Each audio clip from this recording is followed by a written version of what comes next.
Alright, vlog tayo no. I-feature ho natin or ipapakita ko sa inyo itong isa sa magandang na-develop dito sa Davao City. Itong Davao Global Township. So as of this very moment or sa ngayon, ito lang muna yung ano no, yung may offer ni Davao Global Township. Itong paparke ho nila. Ano ba tawag dito? Park no.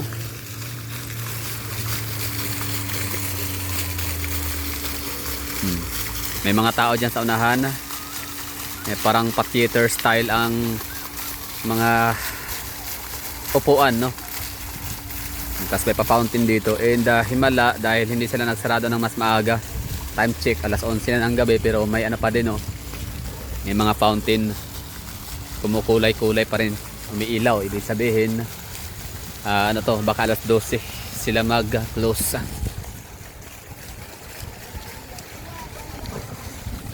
So maganda to dito, para talaga to sa lahat no. Applicable for all ages. Bata, matanda, pampamilya, pang sports pa. Davao Global Township. Although matagal na to dito, pero baka may mga hindi pa napunta nakapamasyal sa Davao Global Township. Lalo na yung mga taga northern part of Davao, yung mga taga Lasang, Tibongko, Bunawan, Hilang no. So punta kayo dito, maganda rin to dito. Like ano lang, mag one way lang kayo. Ibig sabihin is sasakay lang kayo ng bus. Tapos yung bus na sasakyan niyo dapat yung nakaruta, nakakaratula, maa. Tapos dadaan yan kasi dito sa Davao Global Township. Sa may ano, tapat lang ng Shrine Hills Matina or ng Alexian Brothers. Dito sa atin sa Davao no, dito sa amin sa Davao, sa mga hindi taga Davao, meron kami ditong marami kaming mga townships na na-develop. Ito na nga yung Davao Global Township na kung saan meron mga parke, mga township na may mga pa-park ha. So, ito yun, Davao Global Township. Yung pangalawa ay Ashuela Cove by Ayala. So meron din silang ano no, Seaside Promenade, iba rin yung view. Sa may North Town naman, sa may Kabantian, maganda rin doon, meron din silang pa-park. Maganda rin ang lugar nila, yung kanilang plaza. May mga pa-fountain din sila. At saka yan, tatlo na no. Ano pa ba mga township dito na na-develop sa Davao City na may mga ganitong pasyalan na open sila for public? Tatlo pa lang so far no. Kasi Verdon Park, ano naman yan parang resort type na condominium, pero hindi talaga siya ganun ka open for public kasi parang basta papasok ka kasi doon may bayad para sa swimming pool. 200 pesos. Sa township naman, I mean sa Ashuela Cove, ayun, may bayad naman, pero at least may area naman na kahit walang bayad, kahit hindi ka mag-avail ng anything, pwede kang makapasok.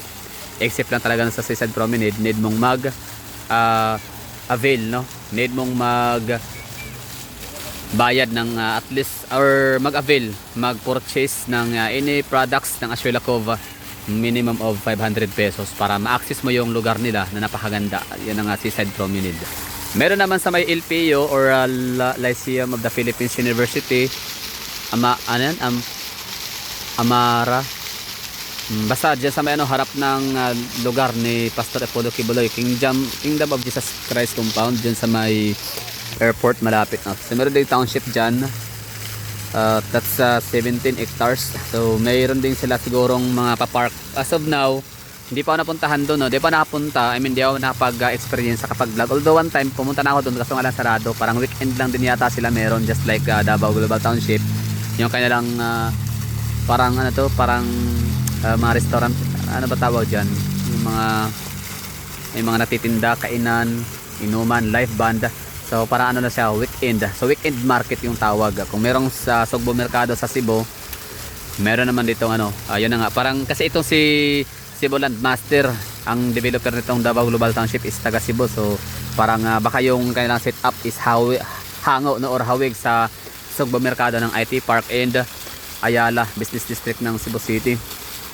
Na yun na nga, meron sila pa live band. Tapos basta yung ano, yung datingan na kailang settings pa lang no, medyo may hawig. So ano pa ba? Tatlo pa lang so far yung ano natin no, yung masasabi kong meron. So Davao City, Davao Global Township, Ashuela Cove. Tapos yung isa, nabanggit ko na ba yung ano, yun ang LPU no. So ano pa ba mga taga Davao, tulungan niyo ako diyan. na i-mention, no, yung mga township natin sa Davao City na ano siya, pwede siyang i-access ng mga ng public, 'di ba? Accessible siya para sa lahat. Hindi mo kailangan maging residente, maging tenant, hindi mo kailangan magbayad para mag-enjoy, no, sa kanilang dinevelop na mga park gaya nito. So siguro yung isa rin sa inaabangan natin is yung Davao Park District doon sa may likod ng SM Lanang sa may Daco Downloop. Kasi yung Davao Park District na yon kahit 11 hectares lang siya pero siksik lig-lig din sila, may hospital, may university, merong shopping mall, no, lifestyle mall din, meron din sila. So isa yun sa aabangan natin kung ano din kaya yung kailangan ano, no, panlaban sa mga ganitong development sa mga township na meron tayo dito. So tatlo lang, ito Ashuela Cove tsaka yung sa LPU.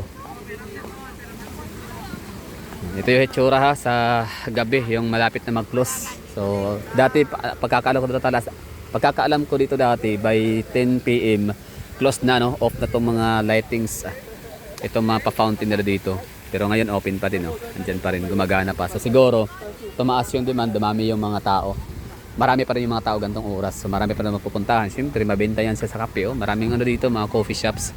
Tara, pasyal kayo dito ha. Itong township pala na to, meron na itong dalawang establishment na nagbubukas na, yung McDonald's sa likod lang nito na area. Tapos yung Shuttle's Best Coffee. So dalawa yan sila, 24/7 open.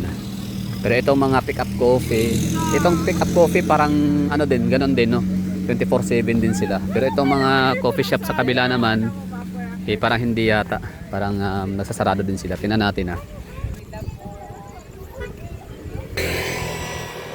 So dati pick up coffee na talaga yung ano natin dito, pwedeng bilhan, no, yung mga natitinda. Ngayon meron na, cold sip. So cold sip, ano ba meron dito? Siyempre mga food, mga pagkain tsaka drinks, yung mga paninda nila, cold sips. Tapos ito namang unahan ay taho ni Mang Andres. Tapos sa unahan naman ay non-stop. Okay, so yun yung ano dito, mga pwedeng mapaggastosan natin, no? So pwede tayong bumili, purchase. Tapos may mga tao dito na nagpipiknik, no, pamilyahan. Pwede magbitbit ng mga lamisa, upuan, no, pang camping style na mga gamit. Yung mga sasakyan, yan, camping, no.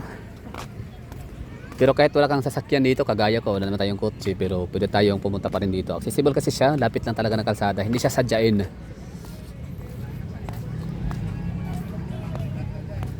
Baga pagkababa mo ng jeep, yan, lakad ka na dito.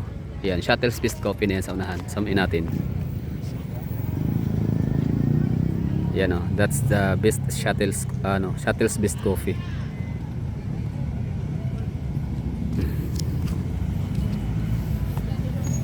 Tapos sa unahan yan, may stoplight, kulay pula. So highway na yan dyan. Ayun pula na yan, convenience store. Tapos McDonald's. So yun lang, no, pakita ko lang sa inyo ang hitsura ng Davao Global Township. So ano sila, open sila hanggang 12.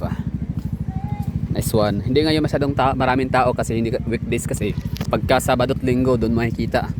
Biyernes, Sabado, Linggo, yun yung mga araw na nako, halos wala kang mapagplastaran na lugar. Kaya ito for example, marami itong tao dito kapag ganong mga panahon, mga araw. Maraming mga namamasyal, pamilyahan talaga. Yan, yung nasasabi ko sa inyo na pwede kang magbitbit ng mga camping. Pwede kayo mag-camping dito, camping style, picnic. Camping, picnic pala, sorry. Di ba? Pamilya yan. Nice one. Pati ganda na ng landscaping, no? May elevations, may pa theater style.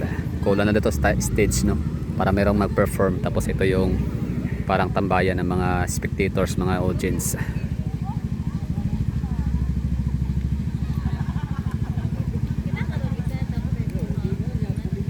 Okay na, we're done. Thank you for watching and bye bye.